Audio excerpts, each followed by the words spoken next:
Hi, everybody. It's Power Word Talk. It's me, your host, Tal Aviezer of Cast Party. I am joined by several wonderful people this evening who have taken some time to talk the news with you. First of all, it's, I think, for the first time in 6 months appearing without an ankle bracelet is Luke McCormick. Yeah, the lotion really gets the chafing down, but it's still a thing. And Cast Party Dungeon Master Rachel Savicki. Hey, good evening. And friend of Cast Party Deborah Paradise. Hey, y'all. And we will be joined shortly by regular co-host, Cast Party member, and DM Matt Gordon. Oh, here's Matt. Hey. Thank you all for joining me. It is a hot and sultry night here in New York, but I'm happy to be taking some time with you. Usually on Power Word Talk, we have a thematic discussion on a particular subject of interest for Dungeons and Dragons fans, but there is so much news that we don't have time for that shit this month. Bananas. So this is going to be an all news episode, mainly because we recorded the April episode, I think the day before or maybe 2 days before D&D Direct. So the April episode contained none of the news that you were dying to hear.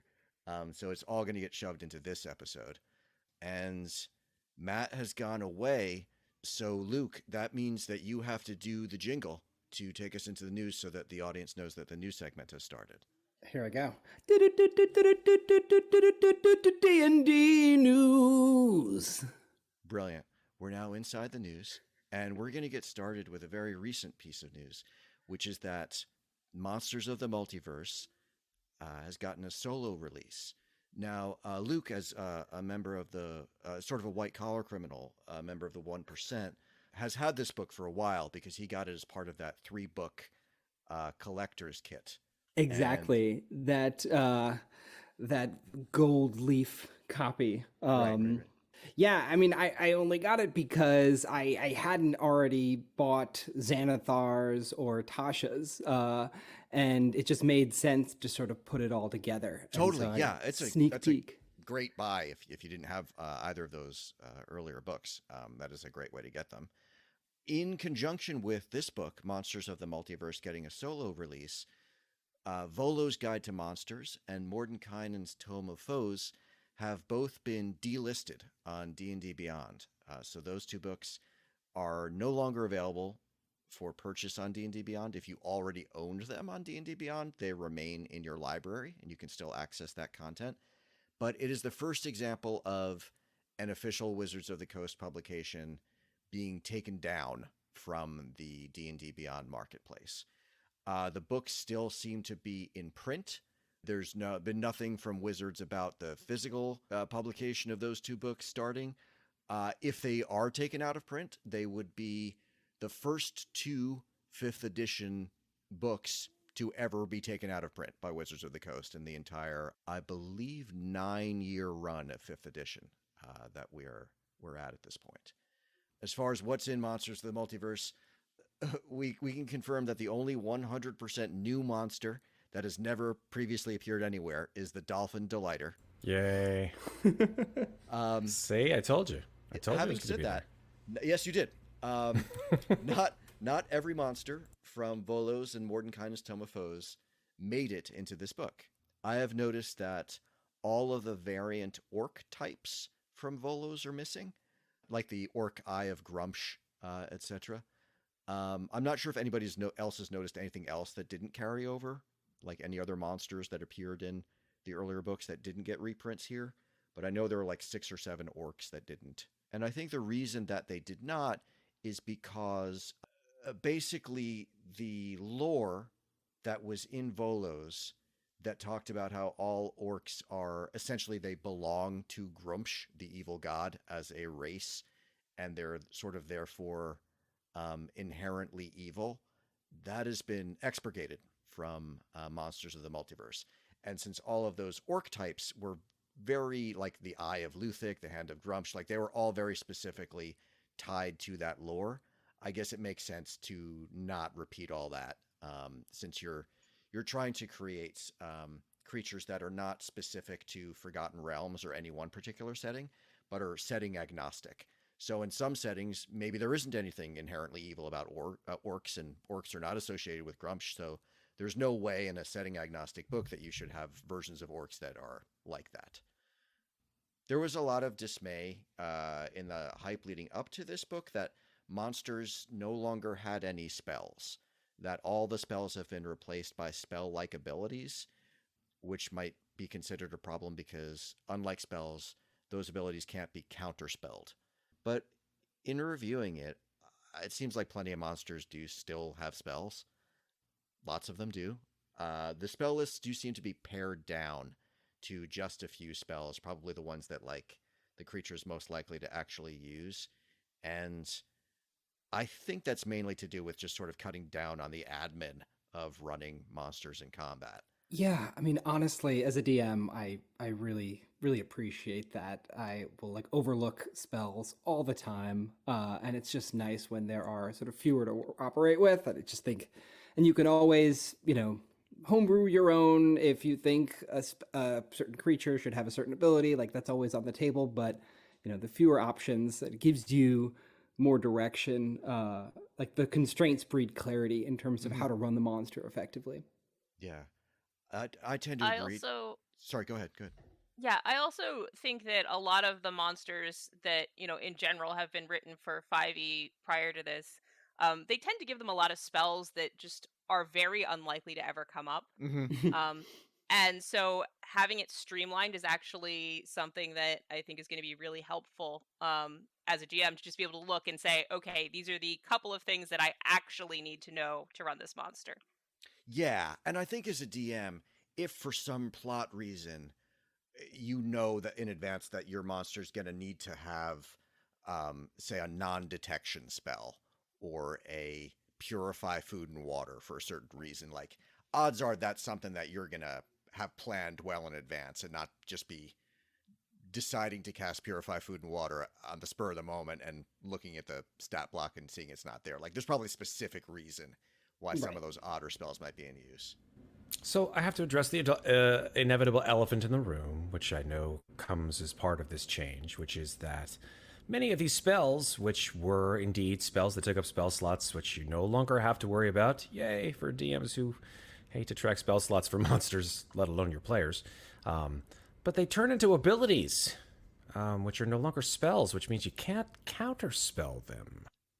Well, I guess this means you can get more interesting with it. I mean, you're talking about, right, constraints breed, clarity, but constraints also breed creativity. So if you can't counterspell everything that the monster is throwing at you, it does mean that your players have to get a little bit more creative about how they want to deal with a monster, which can be interesting.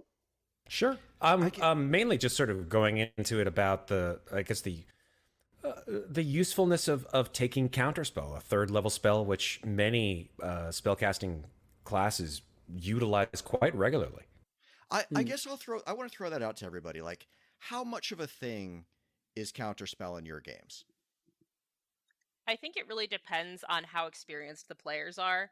I think that most of my casual players, as I'm thinking back over years and years of running games, most of my groups have been more casual, and most of them have not really used counterspell. Where it's really come up has been where I've had experienced players who have a lot of fun really delving into how to maximize what their character can do. Those are the players who will jump in and be like, I'm going to counterspell that, or I'm going to cast silence on that spellcaster so that they can't use half their list, or something like that. Yeah. And sometimes that's a great gotcha that really adds to the story that the players are making.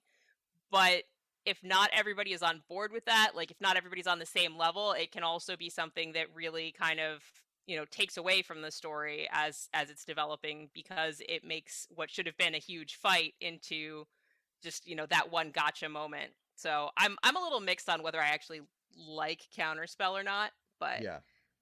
I think it really depends. Its utility really depends on how experienced your players are. I totally would agree with that. It's something I've run for a ton of casual players. They, in general, I'd say, are less likely to use any reaction-based abilities, but particularly counterspell is really not something that they reach for, whereas the experienced players, I don't feel like it's like super often, but it is like kind of a cute little thing that happens once in a while in games. I can recall in the most recent usage that like within the past few months is I tried to have an enemy escape either by turning invisible or by misty stepping away, and the bard in the party counterspelled him and they killed him.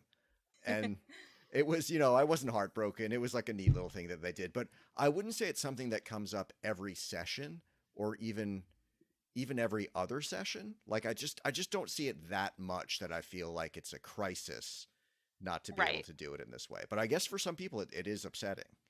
I mean, at most, I would say I generally see it come up a couple times a campaign. Yeah, I would agree with that. And they're usually cool moments when it does, but it's not like a everyday thing. I personally love the counterspell of your counterspell. Like that, that feels like Harry Potter, expecto patronus, whatever. Like back and forth. Yeah, it's hilarious. That kind of stuff just drives me nuts, but also makes me laugh my face off. Yeah. But and again, that's the sort of the end of Reservoir Dogs moment, which probably also is going to happen like once or twice in a campaign. Like I counterspell your counterspell. And when I'm prepping or playing more likely, I think about like how I'm chipping away at the players, like in terms of spell slots mostly. So anything I can do to eat up a spell slot is, I think, doing my job at the DM, sort of reducing their resources to create sort of a sense of dread sort of farther down the line. So yeah, I like them just for that factor. I'm glad you said that, because it's like, that's a 3rd level spell slot that they just burned to do that. So yeah, they shut down your spell, but it took a resource. It's the sort of objection to like, should you let players get through a door by casting enlarge reduce on the door? Like, if the door is locked, can I reduce the door and sort of pull it out of the frame? I've never had that happen. That sounds amazing. I've never heard that one before. My answer to that is like, so they want to burn a level 2 spell slot to get through a locked door. Have at it. Like I will also say it's only a level 3 spell if you're casting it at 3rd level. Right. Yes, exactly. It scales up. See, now we're just giving my players bad ideas, good ideas, but I mean, the other thing I can think of is like taking this from a player who plays spellcasters, is that like a lot of times if I'm playing a spellcaster, I'm trying to spread my spells across things that are actions, bonus actions, reactions, concentration, non-concentration. So I can see there aren't a lot of reaction spells. And so having counterspell as one that you can actually use as your reaction, in your back pocket, as a player, I can see where that's some of the draw of counterspell is like you have that option to kind of diversify what you've got. So I agree. And I would say like the changes in Monsters of the Multiverse reduce the utility of counterspell, but it's not like now there's no reason to take counterspell. Like, no. Plenty of things that are still casting spells. Absolutely. Like you're still going to get usage out of that. I don't think it's like they took the spell that I like and killed it. You can also counterspell your own party members. Right. For for fun and games. Party or any social encounter. There's a lot of things you can use it for. Lots of little tweaks to various monster abilities in this book. A few that I picked out. We just in a session of Rime of the Frost Maiden that I ran recently, there was a Duergar Mind Master.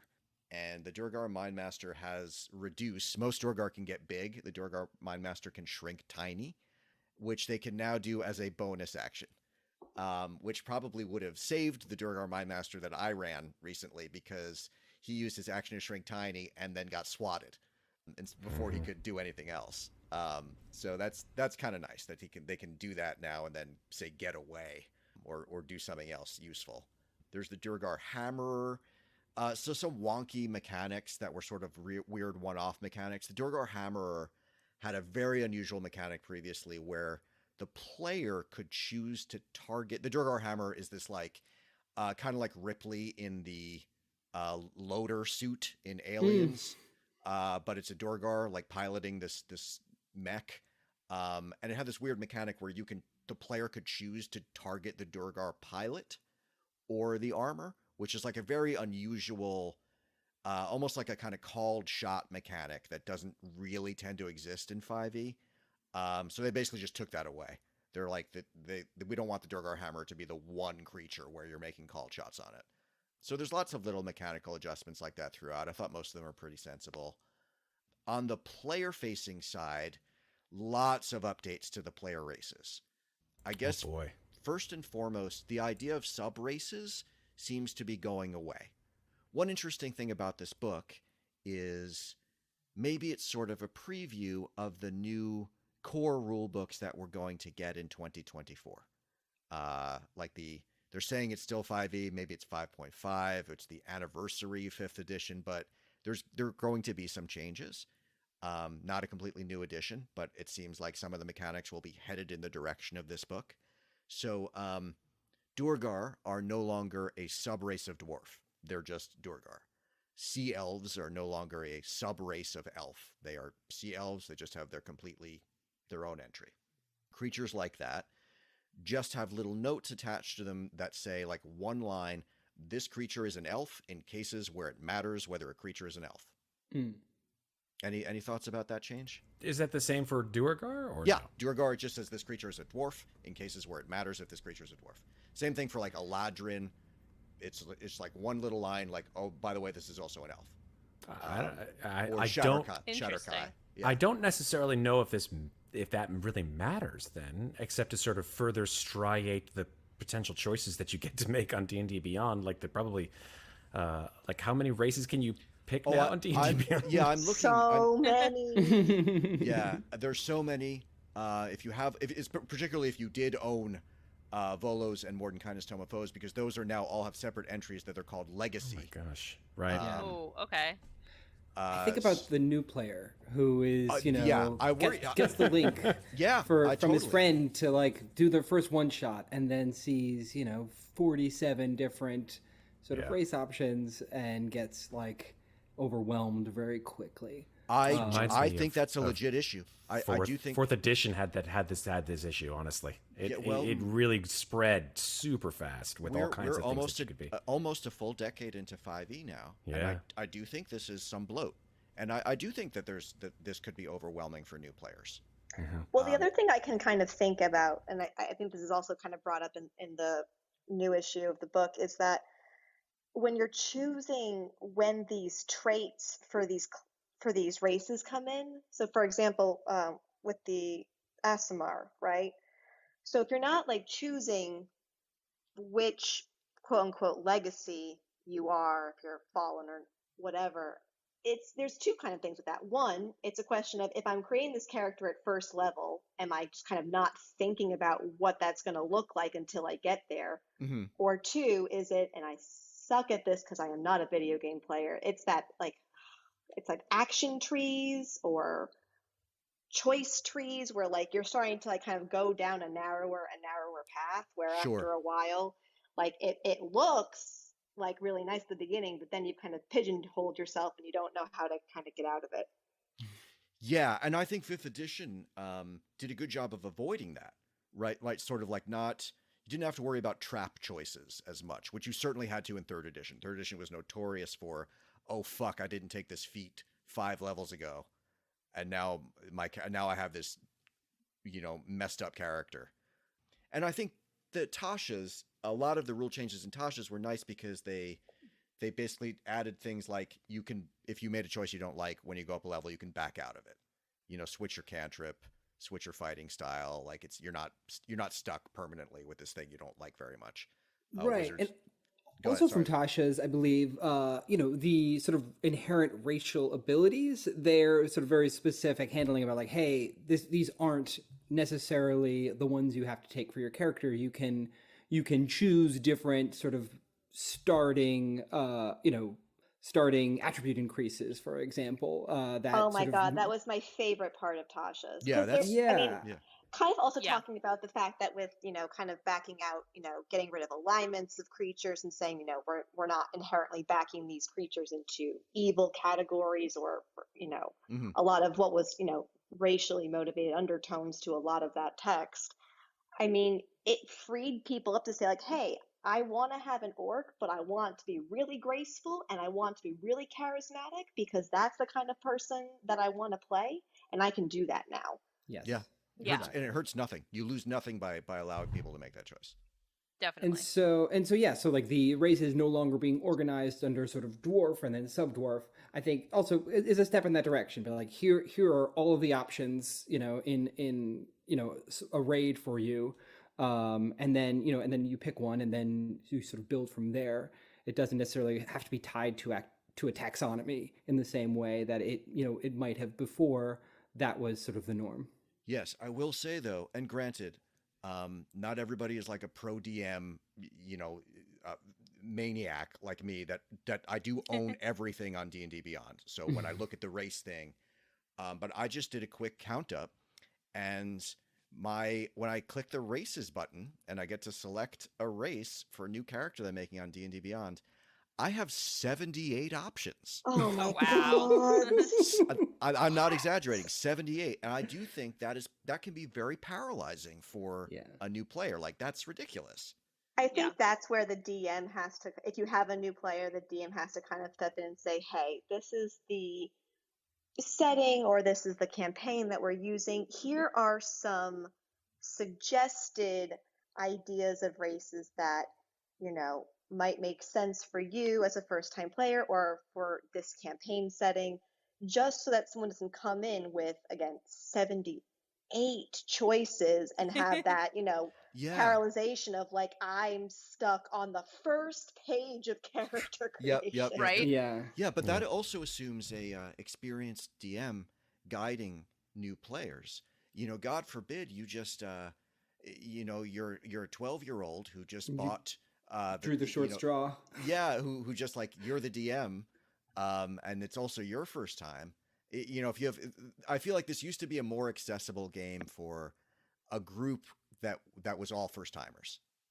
I feel like if you're 12, though, you don't have enough books to have 78 choices. You probably just have the core set. Player's handbook. Yeah, They're just gonna pick human fighter anyway. Come on, honestly. But in general what I mean. What's Like, wrong if you're with a good human fighter? Absolutely. If you're Absolutely. like, somebody's working mom and you're running for your kids or whatever, you're trying to figure this shit out. Like, I don't know. I can't imagine this being a stumbling block for people. But I guess that's also what the starter sets are for. Yeah, that's true. Yeah. And pre-generated characters, Right. which do come with a lot of the starter sets. So here's my question about the races. What do you guys think the benefit of, separating them out rather than having them be under, like having all of the gnomes be under gnomes and all of the dwarves be under dwarves, and have them be like sub-races? What do you think the benefit is to separating out all the sub-races, or the motivation for making that change? I think the motivation has to do with a general desire to move away from anything that has the veneer of being like this weird eugenics, sort of racial taxonomy and characteristics, and just sort of wading into what is becoming an increasingly fraught discussion. About so I think that's sort of the impetus behind this change. Does it have an organizational benefit? I'm actually not sure about that. I actually think arguably it might be easier to still have all the elves under elf and all the gnomes under gnome. Especially if you're saying that for purposes of mechanics, they are the same. They are an elf. Yeah. If it was the opposite, I'd be I'll tell you loath to say what that. though. I'll tell you what. So the sub races before, the way it worked was all elves have this.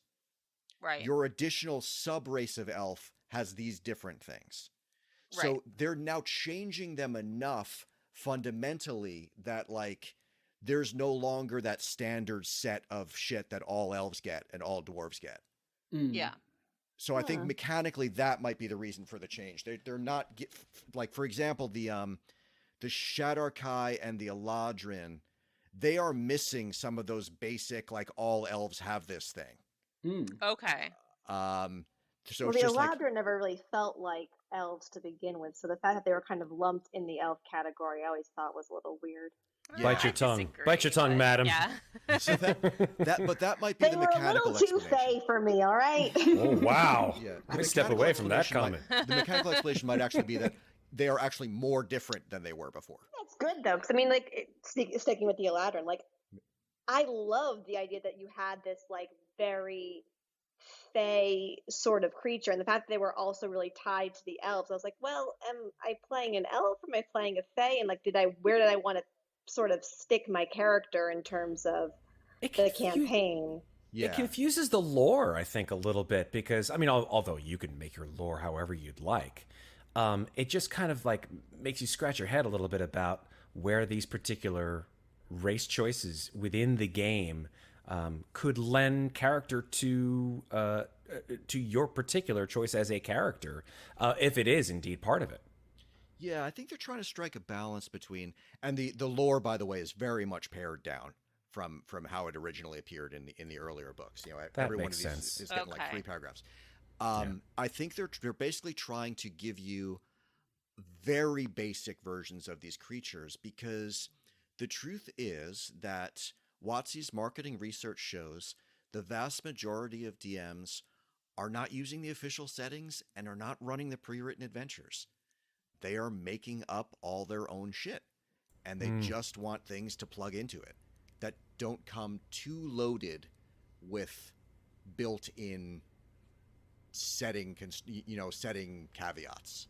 Hopefully that doesn't bode poorly for the release schedule for their campaign books or their adventures. If the marketing says that most of these DMs are not really, buying into the big campaign I mean, books. I would be very surprised if that's a new trend.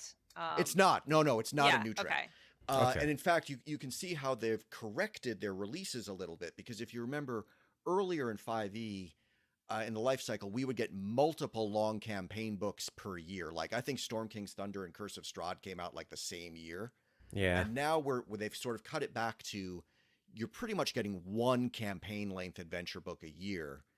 And then you're getting another book, which is something like Candlekeep Mysteries or Ghosts of Saltmarsh or Journeys to the Radiant Citadel. That's very much shorter adventures that you can plug in to your own world. So that sort of serves that DM or those players. The one thing that I am really sad about is we lost the Warforged. And my poor little Warforged is so sad now. Yeah, the Warforged didn't make the cut. I mean, the Warforged wasn't in Volo's or Mordenkainen's. Right. It's an Eberron thing, right? Right, but a couple of Eberron races did make it into this book.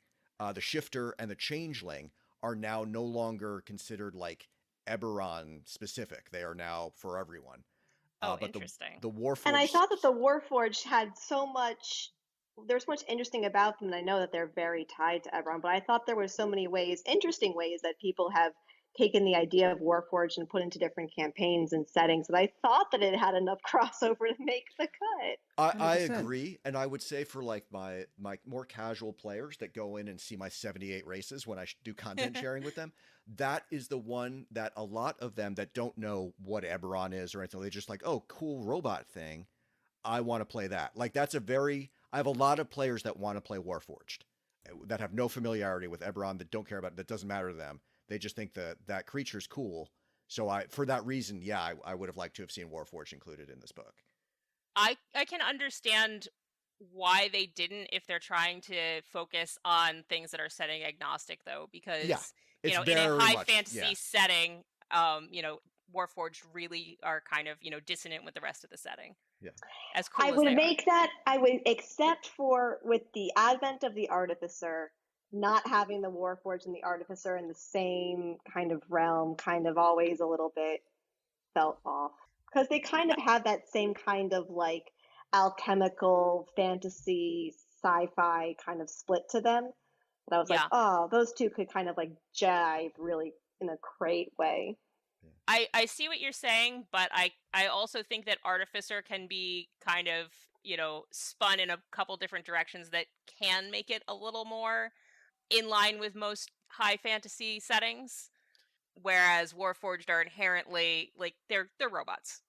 Yeah, I can see both sides of this argument. I would say, with everything else that did make the cut in this book, it is already so gonzo that like Warforged weren't going to be the tipping point. Very fair. So incidentally, just to pull out one of like the sub races have changed, and this is pretty radical. If you look at how the Aasimar is handled in this book, the Aasimar used to have a Scourge Aasimar, Protector Aasimar, or Fallen Aasimar. Those are all gone. They're all just Aasimar until they hit level 3. And then at level 3, they choose a legacy type, which gives them the abilities that essentially look a lot like the abilities that the Scourge, Protector, and Fallen Aasimar used to have. Right. But they're all just considered Aasimar whose powers manifest in different ways. It feels like subclassing. Yeah. In addition to races from, we were just talking about this with the Warforged, so races from Volos and Mordenkainens, Monsters of the Multiverse also includes Turtles. The Turtle was originally released as a charity product. Wild Beyond the Witchlights, Fairy, and Harengon made it in, as well as some, but not all, races from Mythic Odysseys of Theros. So the Satyr or Satyr, depending on whether you're British or not, did make it in. The Leonin did not. From Eberron, Rising from the Last War, the Changeling and the Shifter made it. The Kalashtar, the Orc of Eberron, and the Warforged did not. From Guildmaster's Guide to Ravnica, the Centaur and the Minotaur made it. The Loxodon, the Elephant People, did not make it. Neither did the Simic Hybrid or the Vidalcan. Also not making the cut, the Feral Tiefling from Sword Coast Adventurer's Guide, Grung and Lokatha, which were also charity releases, the Verdun from Acquisitions Inc., and the Owlin, which is pretty recent from Strixhaven Curriculum of Chaos. Those did not make it in. The elimination of subraces may have left them unsure about how to handle the various tiefling types that were introduced in Mordenkainen's Tome of Foes. So if you're familiar with that book, that offered you the option of being a Zariel tiefling, which I'm very familiar with, or tieflings associated with various other high-ranking devils in the Nine Hells. These are not reprinted here. So they are effectively the only player race options from the earlier 2 books that have effectively vanished as opposed to getting updates. I'm thinking this is going to get addressed in the 2024 Player's Handbook. And I'm thinking that all tieflings, similar how they did with the Aasimar, are probably going to be able to choose a legacy from a default list of different devils. That's great. Makes sense. And get the attenuate abilities. But for the next 2 years, they're kind of floating out there with they took those tieflings away and replaced them with nothing. So my Renaissance character in our actual play podcast couldn't exist using the rules as they currently stand. Any suggestion that any playable race is predisposed to be any particular alignment has been removed. Good. Yeah, I think I'm assuming we all think that's a smart idea. Yeah. Also, I was happy to see this one because this is always I've never liked this. Any references to monster abilities that cause madness of any kind have been removed. I'm happy to see this. I've always felt I'm obviously a huge fan of 5e. I think 5e does a ton of things right. I think that 5e's attempts to gamify mental illness with the madness tables in the Dungeon Master's Guide are very cringy. And this, if you touch this thing, you get indefinite madness, roll on this table, seems to be something that Chris Perkins loves because it's in almost every adventure. Just like this idea of madness with a capital M in a very Victorian way. And I feel like it puts players in a weird spot of suddenly having to role play sudden mental illness as a result of touching something. Yeah. Indefinitely. Now you're just like this. Whatever you thought your character was, you're now this. And I just, considering that, like, it derived a lot of the things on those tables from actual real-life mental illnesses, I just thought it was, like, a really ham-fisted way to deal with that. I spoke with one of my players when I ran Dungeon of the Mad Mage, because at a certain point in time, especially with that particular adventure, you can gain levels of madness that sort of are cumulative, so that you don't just have one particular phobia or sort of nervous tick or potential problem that the rest of your party unfortunately has to deal with, potentially indefinitely, but multiple. And that only that too, sure. But I do agree with you, Tal, that to some degree it's difficult for certain players to sort of know what they should do if what they're doing is grounds for sort of either overplaying it, underplaying it, making other players feel uncomfortable, especially if they have some kind of potential aversion to how things are going. I remember that one of my players gained a level of indefinite madness where their character's greatest fear would sort of on occasion sort of pop up as an illusory image in front of them, and it caused such problem actually within the party that there were a couple of sessions out of game, obviously, where we were all talking about, like, do we really want to sort of make this a thing, or do we want to sort of try to reduce it down? And I never want to have those kind of sessions. I just feel like it's a weird design assumption to assume that what we're in for when we're sitting down to play a game of Dungeons & Dragons is players attempting to portray having a mental illness. Like, the frequency with which that comes up in the official adventures, I find surprising, to say the least. Yeah, and I would say that, I mean, part of what I find most problematic about it is that it's not it's often not a short-term effect. It's often not a, for the next, 3 minutes. Sure, your it's not like an is going encounter. Yeah, Because exactly. like, you could deal with, like, you're having hallucinations for this encounter, fine. Like, I don't have a problem with that. But it's like potentially like the rest of this character's career you're dealing with this. Exactly. And I know, like, even when there's effects that are just an encounter long effect, like I had a session a couple weeks ago where one of the characters failed to save and attacked the rest of the party, and they're sitting there going, oh man, what do I do with this? Like, how do I roleplay this? And like, is this going to be cool with everybody if I accidentally kill one of my party members? Because, like, I'm really good at this. Right. And, even in that small of a thing where everybody at that table was friends and would have been okay, if that was how it went, like, it was still a stress point. So, having that last longer than that is not necessarily a good thing for, doesn't really add to the game experience, in my experience. I wonder if they have sensitivity readers for this. Like, I know that they've been talking about having sensitivity readers for diversity and going back through all their, official, publications for things that have been problematic in the past. But, like, I know it's always been on a sort of racial diversity piece. I haven't really heard from Wizards of the Coast if they've really taken any kind of, like, sensitivity reads on these particular tables for, like, mental health or abilities. I mean, the fact that this change has been made and that these abilities that cause madness have all been removed suggests that somebody flagged something for them, right? Right.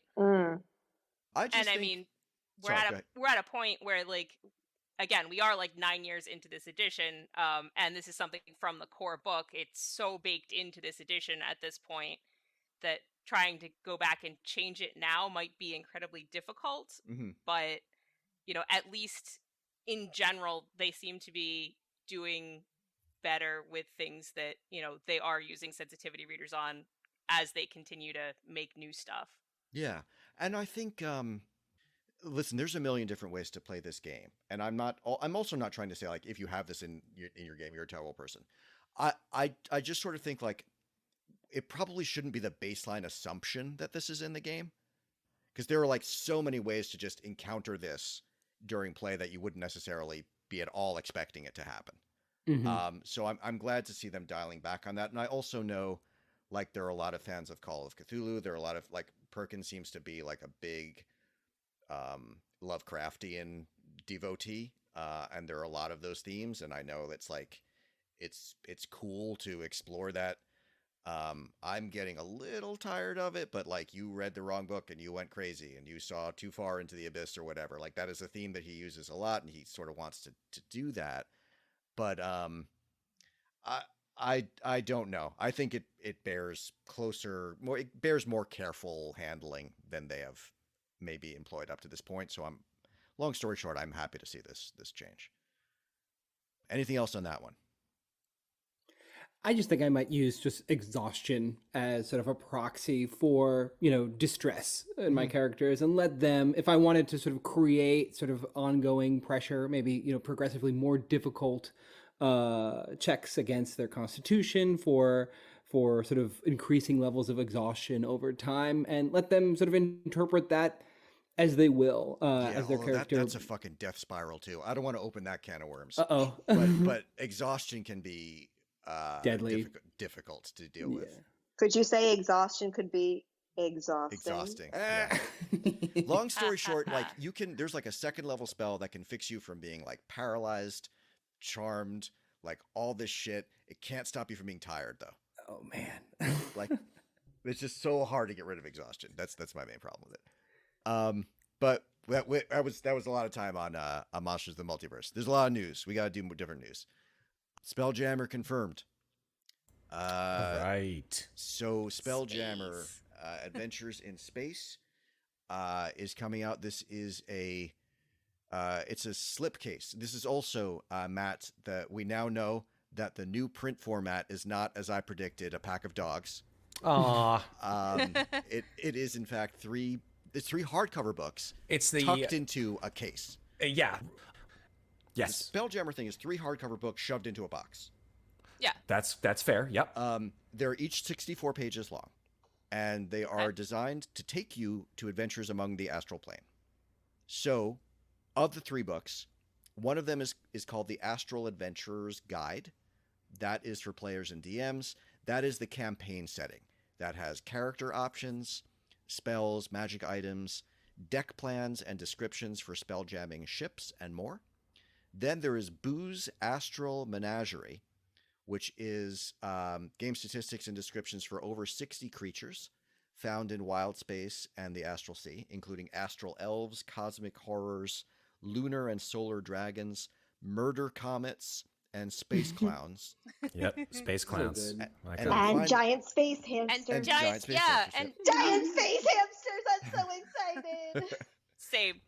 And finally, Light of Xerixis, I hope I'm pronouncing that correctly, which is the adventure, 64-page hardcover adventure set in the astral plane and designed for characters of levels 5 through 8. It also includes a double-sided poster map of the Rock of Brawl, which is sort of like the home base setting in Spelljammer, an asteroid city that can serve as both an adventure location and campaign hub in the astral plane, and you get I'm quoting, sturdy 4-panel Dungeon Master screen designed for use with the books in this set. I guess nice. That's opposed to the flimsy one. Don't even act like this is that flimsy ass screen. That never stay up on their own. So just in case the 78 options for races that you currently have are not enough, you will be getting 6 more with this with this thing. Astral elves, auto gnomes, GIF. I'm gonna take a swing and say that's how you pronounce that. GIFF. Yes, not GIF. It is. Yep. Not GIF. Yep, GIF, which is a hippo-humanoid creature. Yeah. This is available as a monster in Mordenkainen's Tome of Foes, but now you can be one. Right. A Hadozi, which is a flying primate humanoid. Plasmoids, who are ooze people. I guess we're not going to kink shame here in 2022. And the psionic insectile humanoid species Thrycreen. It's pronounced Thrycreen. I'm just letting you know. You're welcome. This will retail for $69.99. And you can get it on D&D Beyond for $49.99. I am so psyched. You have no idea. Same. So I'm very interested in this. I have to say I was aware of Spelljammer. I was playing during second edition. I've never played it. It's so fun. It is so ridiculously fun. Have you played it? Yeah, I have. Well, this was like 30 years ago. Yes, I 80s. was, yeah.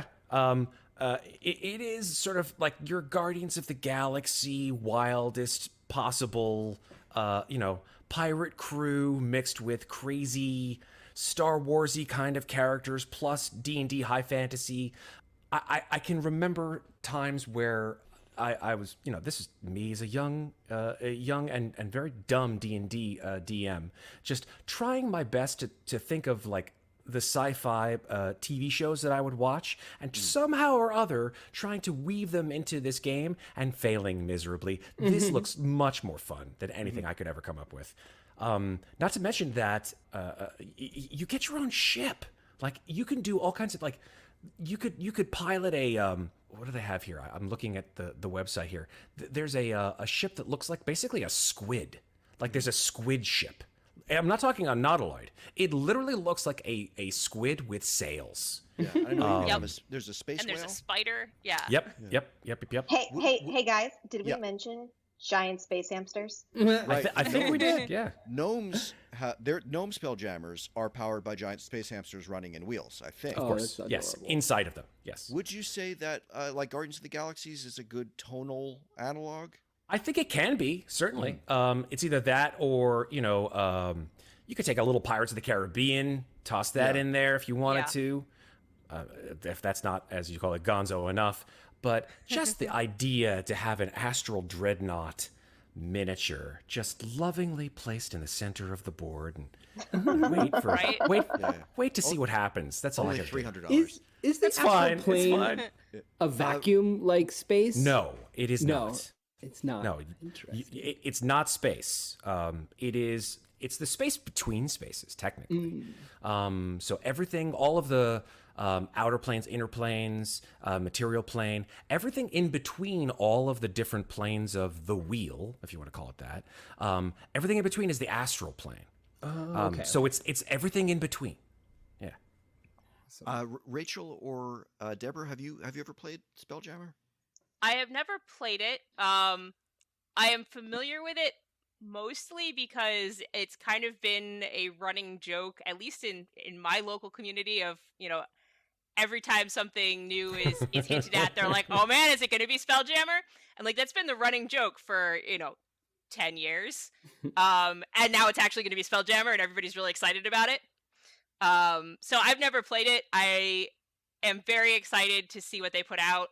And I also want to put out there, because we didn't mention it, that it was, I believe, leaked that they're going to do a preview adventure via D&DBeyond. Yeah. I was For I was levels actually 1 gonna through before it actually 5. comes yeah, out. I was Yeah. going to get to that Before. when we got to the D&D digital Ooh, library. okay.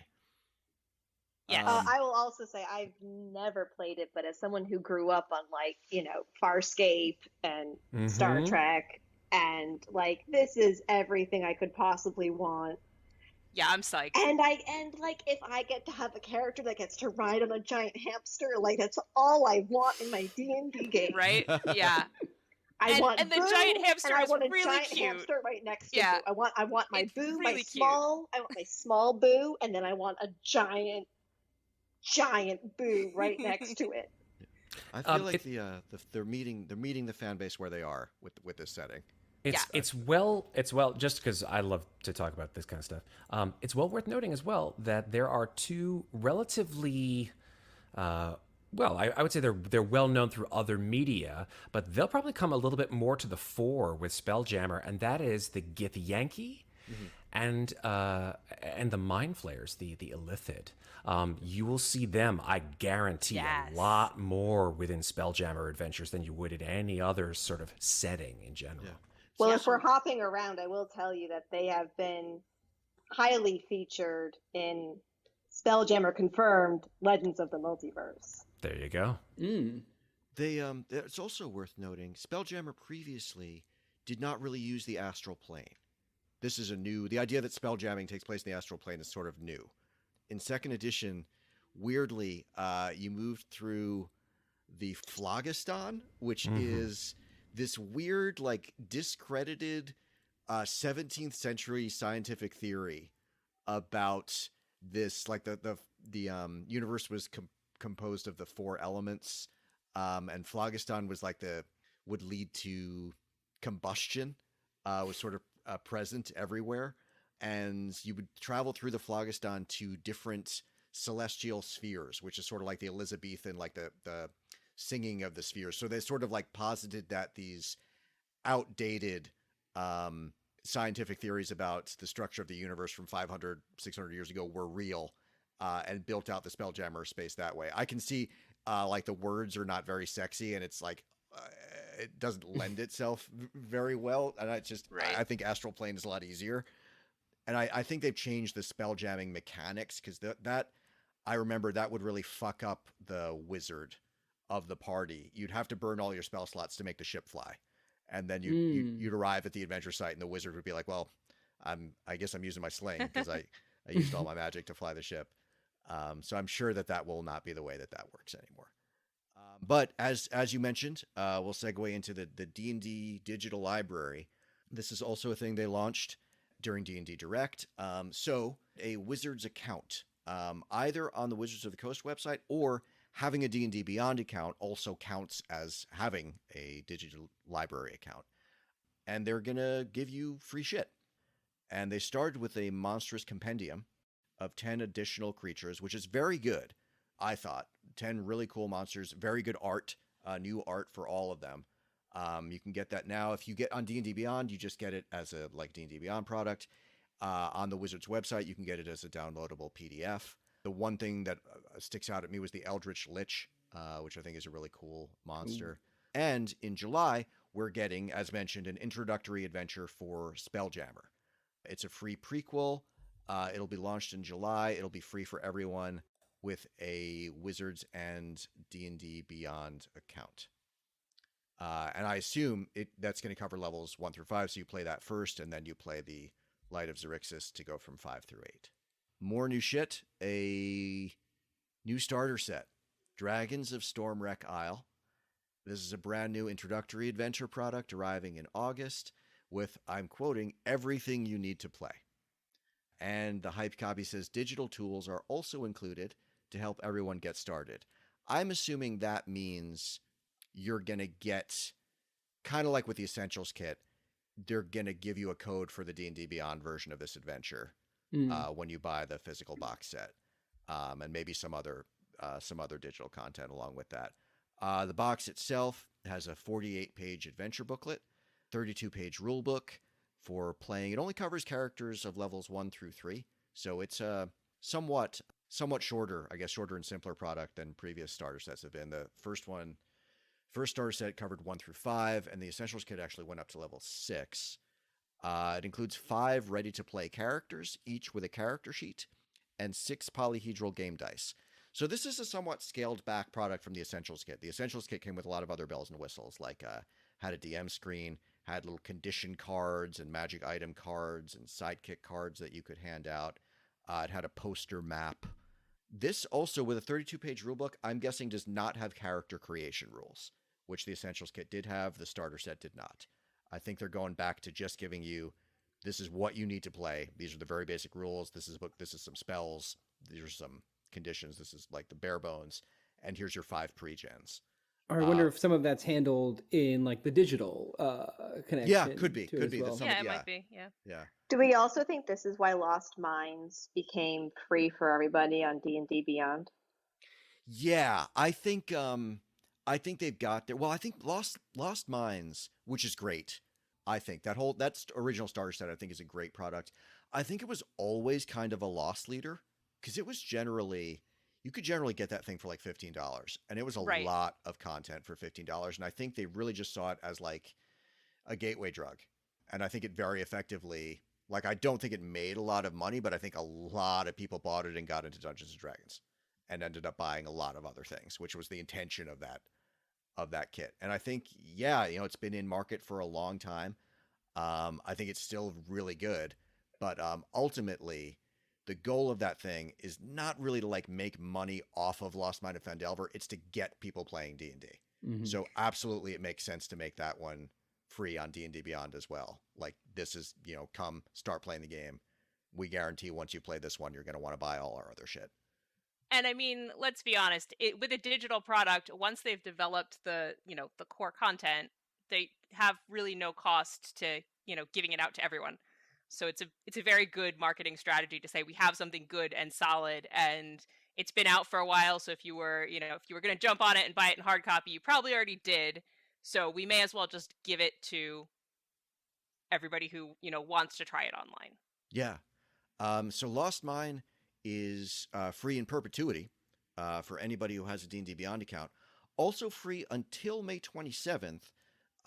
So if you grab it, you have it forever, but you're not going to be able to get it after May 27th, is the book Acquisitions Inc. So yeah, if you're listening to this and you haven't grabbed your free copy of Acquisitions Inc. Yeah, I'm going to go do that. Yeah. Just all you need is a D&D Beyond account and you can claim it.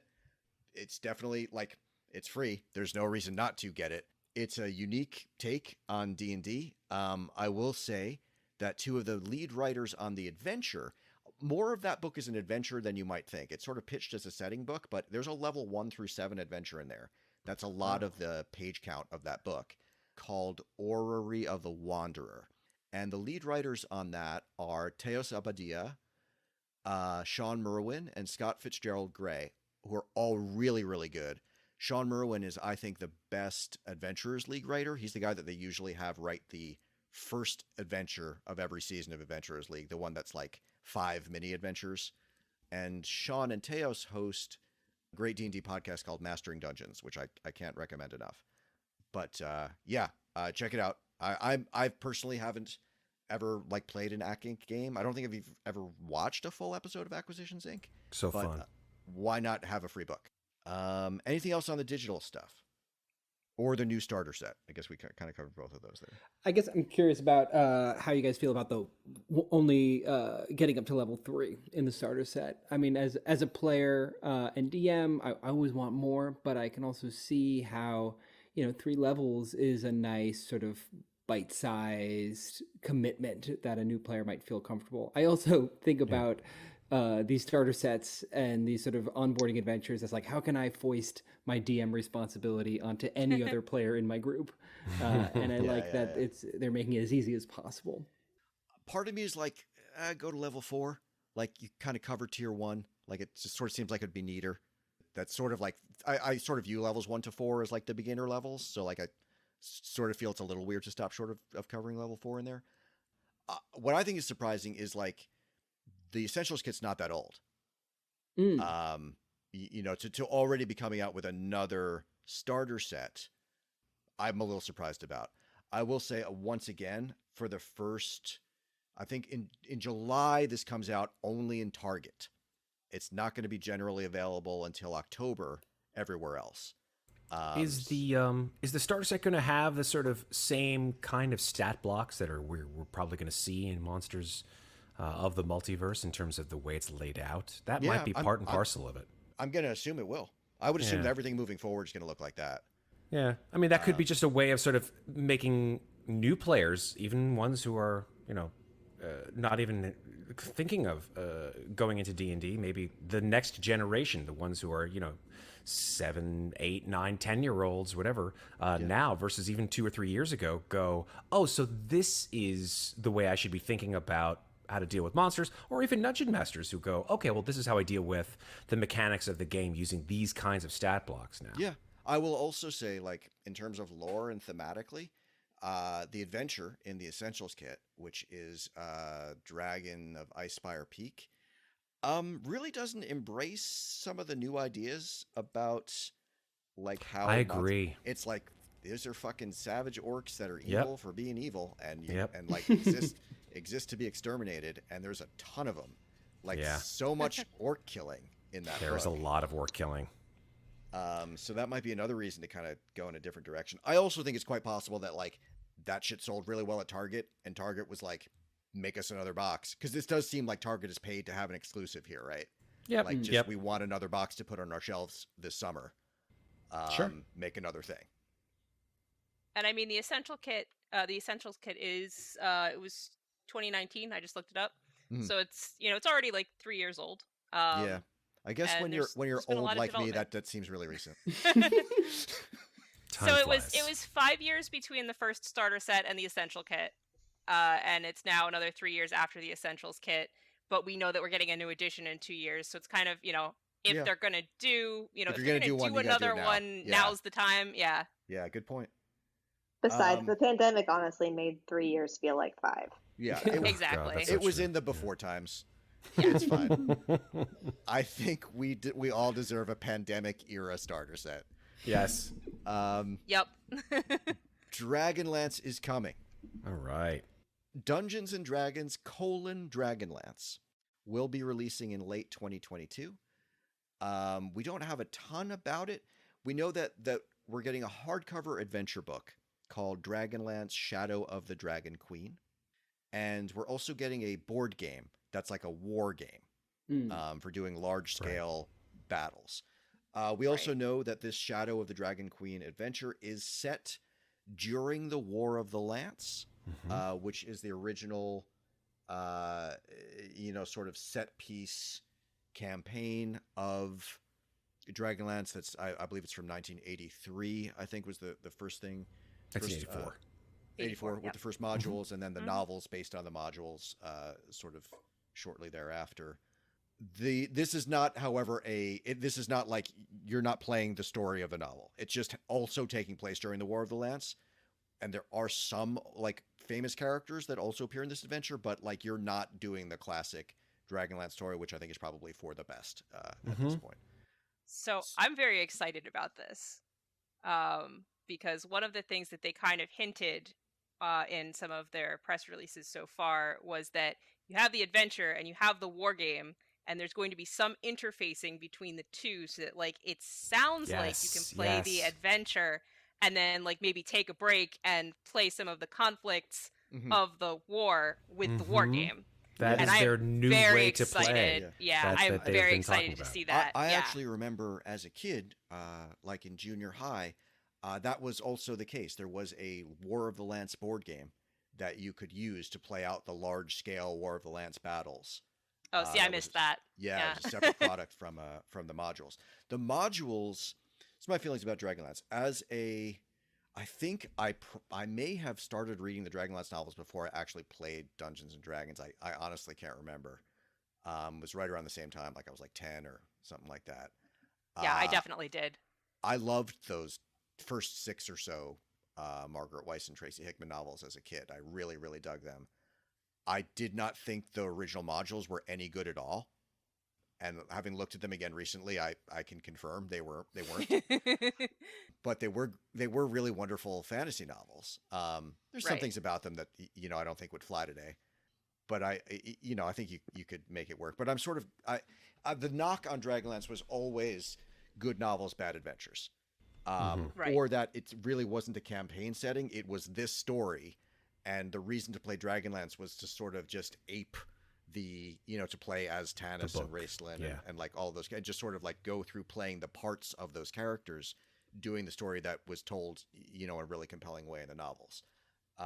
It had mixed success as a setting outside of that story.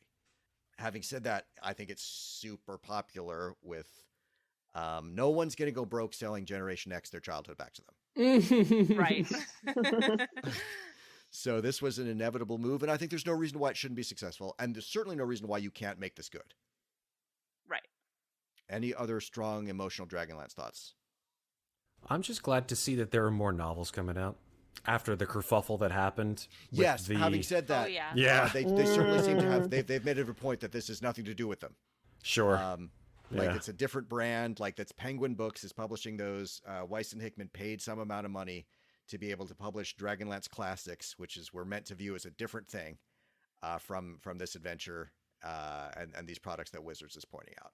So Dragonlance is being revisited by two different people, but there's not a lot of cooperation going on between these two camps. Yeah, unfortunately. Do you have a recommendation on a Dragonlance book to start with? I don't, dude. I mean, I cannot recommend them necessarily as like an adult. Right. Like I really thought they were awesome when I was 10. Yeah. The first one to start with, honestly, is Dragons of Autumn Twilight.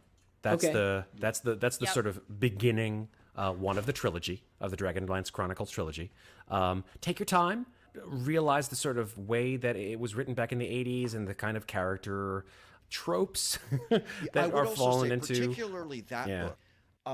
they played the adventure and then wrote the novel based on their play sessions. Oh, that's so fun. like the thing that people say about that book in particular is like you can practically hear the dice rolling. Oh, cool. Which is good and bad, I guess, to some degree. Yeah. As the novels go on, I think it's really the first 6 that I think sort of are held. There's 2 trilogies. One's called Chronicles. Next one's called Legends. They get increasingly literary.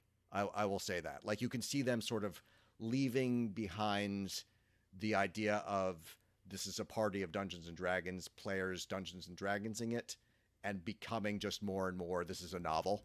Yeah. Like as the series of 6 books goes on. But again, like loved it when I was 10. You're on your own now as far as the quality of Yeah, a lot of it is, a lot of it is nostalgia. Yeah. And do I yourself a much big... I tried Go to ahead. sit down and watch Goonies, which I viewed as this great work of cinema with this 30-year-old woman who had never experienced as a child, and watching it through her eyes, it was like, oh, this is fucking terrible, actually. Yeah. Like, this makes no sense. What's like you kind of did have to be there. Right. I tried it the other day, actually, with my kid, and it didn't work out too well. Yes. Yeah. Oh, no.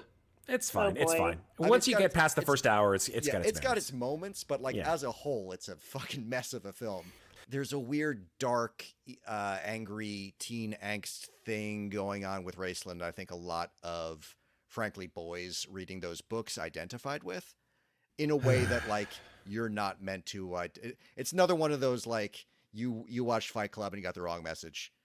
Right. This Mhm. feels like a lot of caveats to a book series that you want me to start reading. I don't want you to start.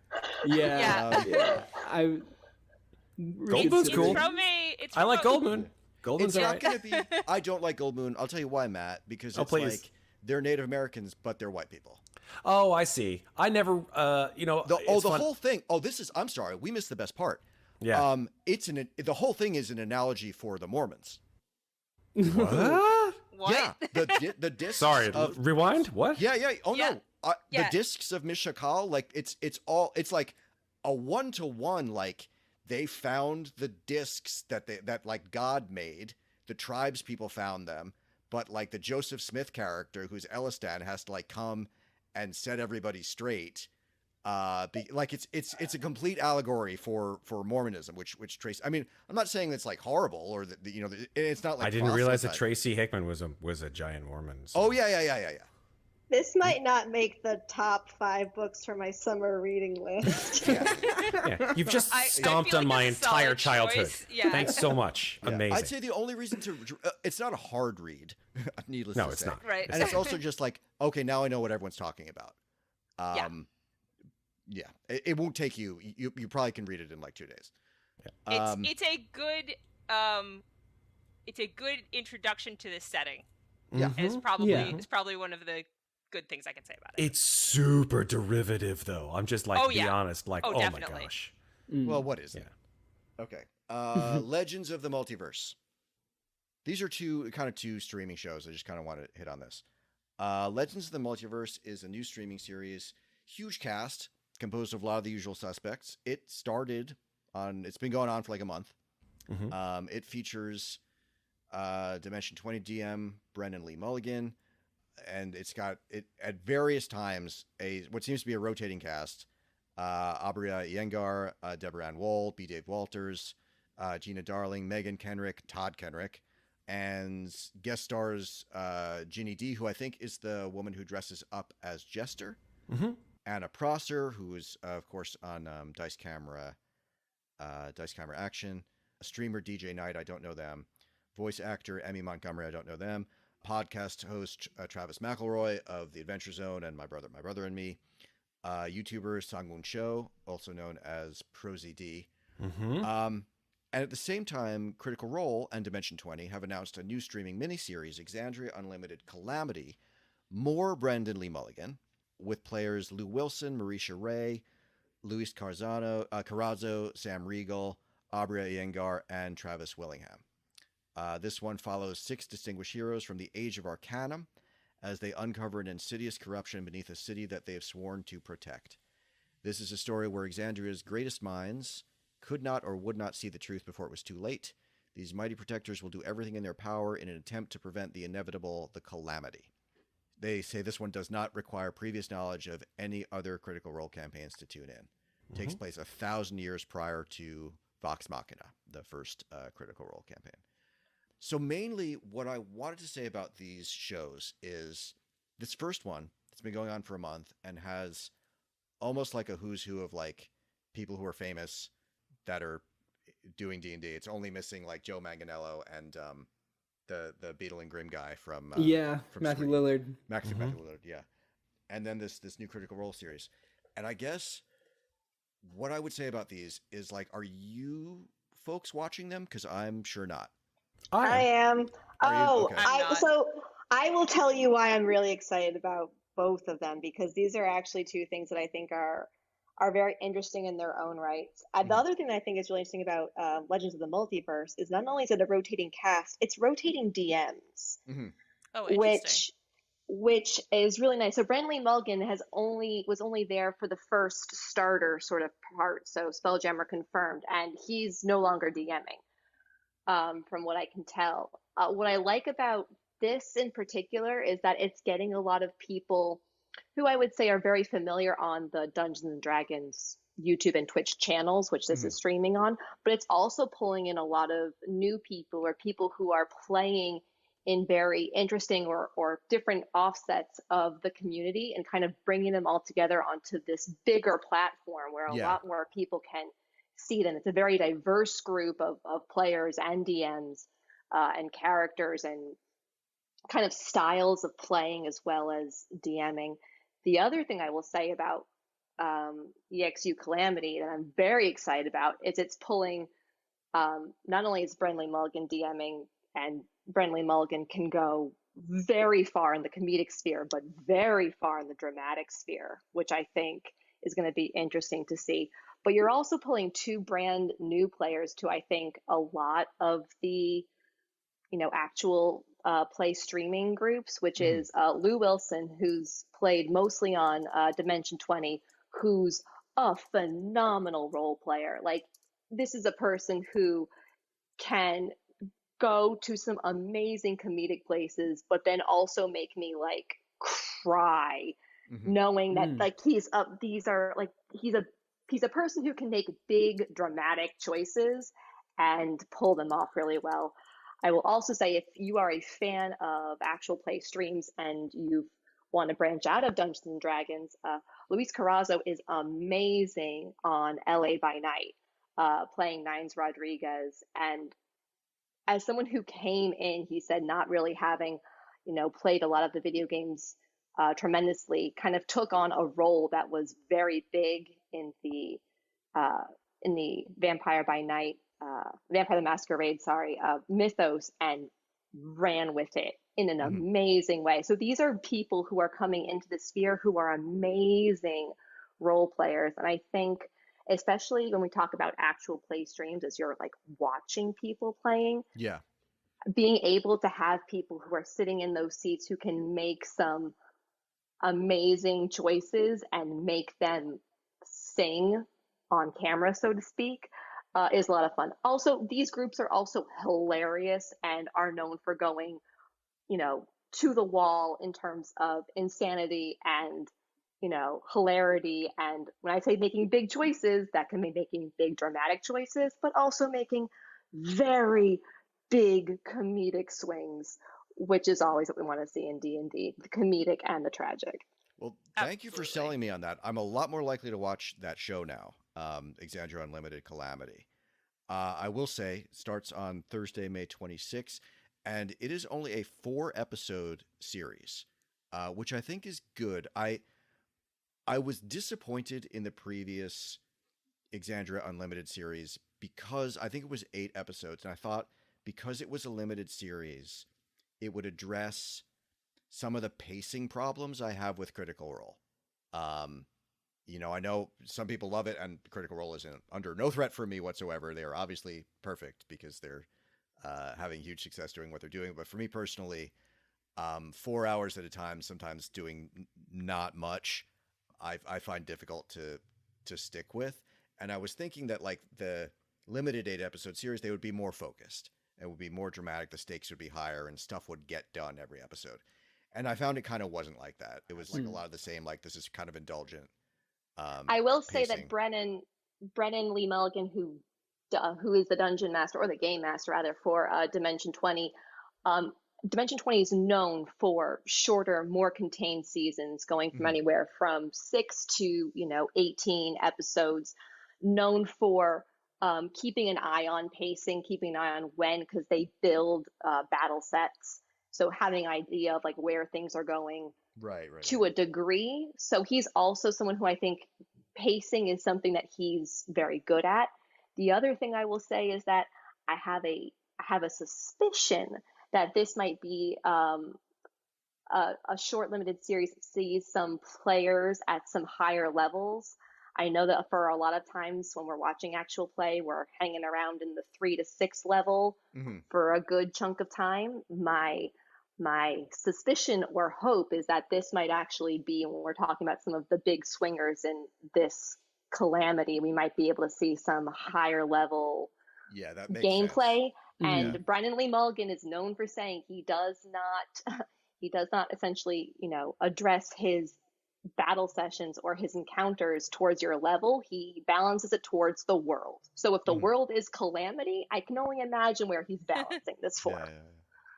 I'm super psyched to, just because this is an area of the Critical Role lore that we know very little about, or at least comparatively little about. There are lots of teases about it, especially in the first campaign, a little bit about it in the second campaign, but we've never really experienced it firsthand. And to do this kind of massive time rewind 1,000 years before, to potentially see the calamity itself, where Archmage I can't say his name correctly, Archmage Vespin Chloris did the deed that caused the Betrayer gods, if you follow the lore at all, to come back from their potential imprisonment and cause the whole problem in the first place. That is something I am super psyched to see. Not only that, but to be portrayed by a dungeon master who didn't sort of write the material in the first place, so to speak, right? This is not being done by Matt Mercer. Matt has turned the reins over to Brennan and gone, here, I trust you with telling this extremely important tale in 4 episodes. Do it. Yeah, which I'm super I think psyched it's a really smart move on their part to sort of allow these other shows to be. I thought inevitable that they would start to do this. I have to say, full disclosure, maybe it's just me, and again, the guy is super successful and in no danger from my criticism. I have not been able to stick with anything that Mulligan DMs for like more than 5 minutes. Oh man, you got to watch the what's the one where they're all villains? The one on Dimension 20. That is so good. Descent into the Hellgate or something like that. No, it's where they're all playing the bad guys from Lord of the Rings. Yes, it's exactly it. It's a huge, oh my gosh, Tal, you gotta try it. It's so fun. About him, any episode of something that I've started to watch with him, it kind of opens with, to be honest, some bullshit like assumption that I know who he is and already have accepted him as funny and amusing. Okay. I don't know. I got to find like the entry level Brendan Lee Mulligan where Tal, he doesn't assume that I already think he's cool. I've had a similar sort of reaction. I'll send you a link to something that I really enjoyed. It's one of my favorite pieces of sort of role playing. It's an episode of The Adventure Zone where Brendan Lee Mulligan plays a game that they invented called Into the Dadlands, where there's like grill dads and car dads and Disney dads are like the classes. Yes. And Awesome. it's so fucking funny. Really is amazing. Awesome. I will be delighted to listen to that because I love the McElroys. I found the name. Escape from the Bloodkeep. That's the one where it's where he all the villains are the heroes. It's so good. I will say that their most recent, Dimension 20 got me through a lot of the pandemic. But I will say that their most recent campaign, which has been has been in a campaign setting that was actually designed first as a play and then as a comic book series by his mother, Elaine Lee. And that has been amazing. And, speaking of, going into Spelljammer and, all of that, good space stuff, Starstruck has been, I think, one of their standout series in terms of really taking an interesting bent on storytelling. They kind of use a variation off of, I believe, the Star Wars 5e play guide. But I mean, that's the first I've really seen, and I know that Griffin McElroy's also done this with some of his stuff, but like seeing ship-to-ship battles and seeing how you can do things on the micro but on the macro scale. Yeah. Cool. Please send me the links or put them in the Discord, because I would love to check them out. I'm always looking for new actual plays. Likewise. We are coming up on 90 minutes, so I'm just going to hit one more item, which is that Start Playing. Start Playing is like I guess like a clearinghouse of pro DMs and players. Yeah. They have announced that they held a new round of funding and managed to raise $6.5 million from a venture capitalist, Andreessen Horowitz. The firm's general partners, this is the venture capital firm's general partners, Jonathan Lai and Andrew Chen, were responsible for the seed round funding, which according to the company will go towards scaling marketing to reach new players, as well as broadening Start Playing's network of industry partnerships and hiring top talent to join their team. The company currently has plans to double its team's size by the end of the year, and these funds will greatly help them out in doing so. It's just a matter of who they're going after and for what. So this is an interesting story in general. Tabletop RPGs run by professional game masters like myself, and Matt and Rachel. Yes. This is an interesting. It's interesting to see what in the TTRPG space gets this venture capital money, right? Yeah. Because there's a Absolutely. lot of things that are not getting $6.5 million. Mm-hmm. That seem to me like they're actually a lot more high profile than Start Playing is. But this idea of pro DMing, particularly pro DMing online and hooking up players and DMs, this is something that has captured the imagination of these investors. I think on the whole, I want to say it's good for all pro DMs, because I think right now we're still in the phase where we benefit from the idea of pro DMing being normalized. Yes, I right. would There's agree still with that. some social resistance to it, and the idea that like, yes, Definitely. this is a thing. It's not going away. It's legitimate. It's a legitimate service you can provide. It's a different experience. There's a real benefit being provided for people, and there's a real market for it. Cool. It's also going to be interesting to see. I think this is another thing that like WotC is slow to the marketplace with, and like I'm still thinking they're going to try to own this space as well, particularly with their new, the new growth of their digital and their acquisition of DNDBeyond. Like I'm pretty sure that we're going to see this service also appear more prominent. They've got their yawning portal, but it's too low profile. They need to put that more front and center. And now they've got a competitor, right? Because this is a real deal. Yeah. And I think that's great. I hope there's competition in this space. I hope we don't all end up having to either go to WotC or Start Playing. We'll see how that affects indie pro DMs. But it's just interesting story. I was just wondering what you folks think. I like the idea. I'm sorry, Luke, I apologize. Devin Chulik, who's actually a guy who I know personally. When Start Playing first started up, I'm going to be perfectly honest. I was one of the kind of first 100 DMs to sign up with him with Start Playing.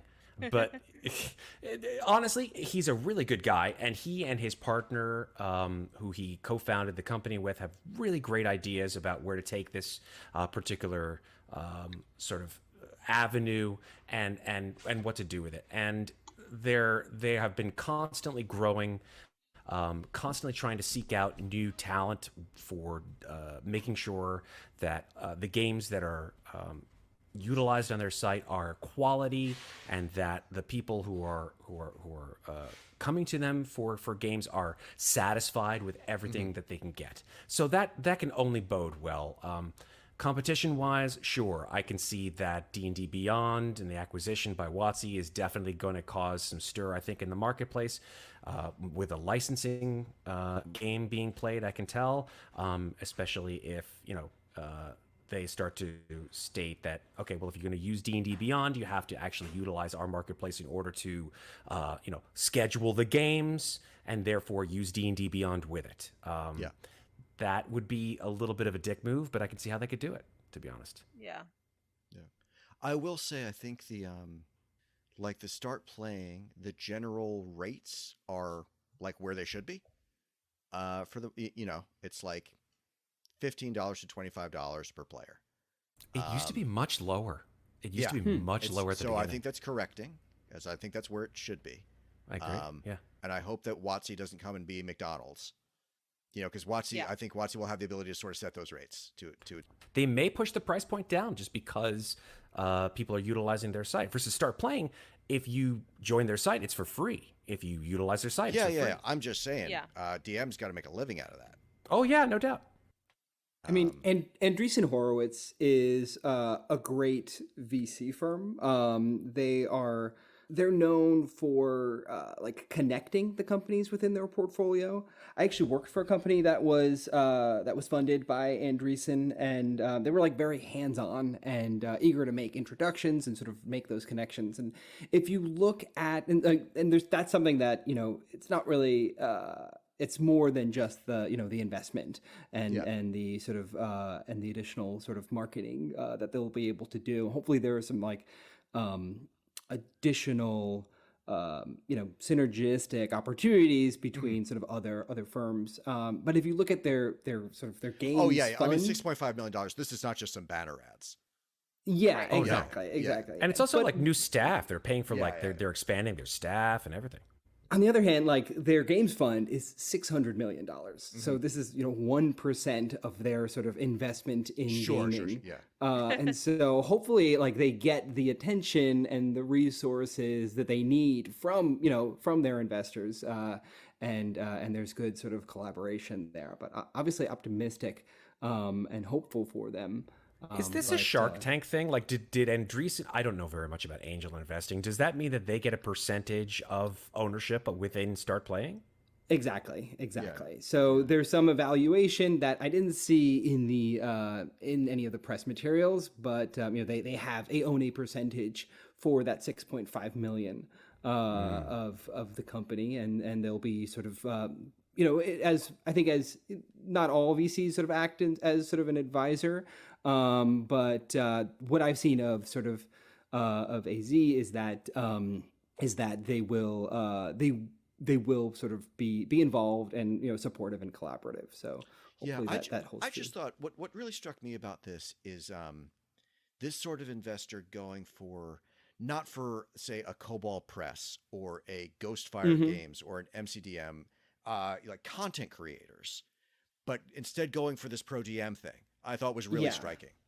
Well, Yeah, VCs makes sense, love a though. marketplace too. Yeah, if there are sort of sellers and buyers, and an investor can sort of get a taste of that, and it grows, then that's something that just a format of sort of what your business looks like that sort of VCs will look for. I agree, and I think that over the it's really something that struck me over the past couple of years of doing Cast Party, that the online gaming aspect of it is the thing that really scales the best. And so I would also just like to raise my hand for Andreessen Horowitz that I would be happy to also take some of that seed money and turn that around for them. Yeah. So I had actually a question about this, which I think kind of you brought up, Tal, which is it sounded like this was all pretty much online virtual tabletop games that were being run. And my question was there any sort of, I couldn't find any information about it. Is it all virtual? Are they doing any sort of in-person setting up of games as well for pro DMs?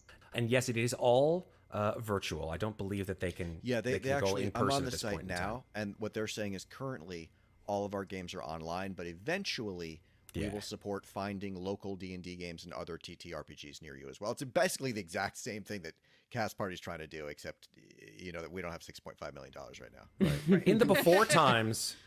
In the before times, Devin, who's out there in San Francisco, would actually, he would go from client to client and run in-person games, like a couple of DMs do here in New York.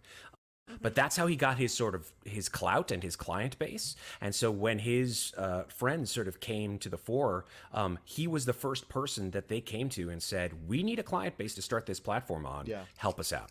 With the in-person stuff, I feel like it's COVID, right? It's the same stop and start shit that we're going through with Cast Party, where the online games is steady and it's not going to be affected, and the in-person stuff is so hard just to plan and to count on being able to do it, and doing it safely. Safely, and the situation is like now it improves, now it degrades. And at the level of excellence that you guys are doing, like it's not just come on Luke, over and eat some Cheetos. Like use the word excellence. It's use the word excellence. Yeah. Wow. Consider the excellence level. It's no mean feat to cater something and move all of like the the stuff you've created for it, like the set pieces. It's that's hard to have pulled out from underneath you at the last minute. Yeah. So I think it's sane of Start Playing, at least for the present, to be concentrating on the online stuff, and also the overhead is so much less. Oh yeah. True. Okay. Anything else that anybody was dying to discuss here on the May episode of Power Word Talk, the news episode? Just the campaign cases are awesome. That's all I want to say. They look cool. Sorry. I'm definitely gonna buy one. Oh yeah. The creature one. Lose these stickers, guys. Keep the map. Yeah, I'll lose all that shit. I like them. I would lose everything in them. All right. Thank you all so much. Luke, do the jingle to take us out of the news.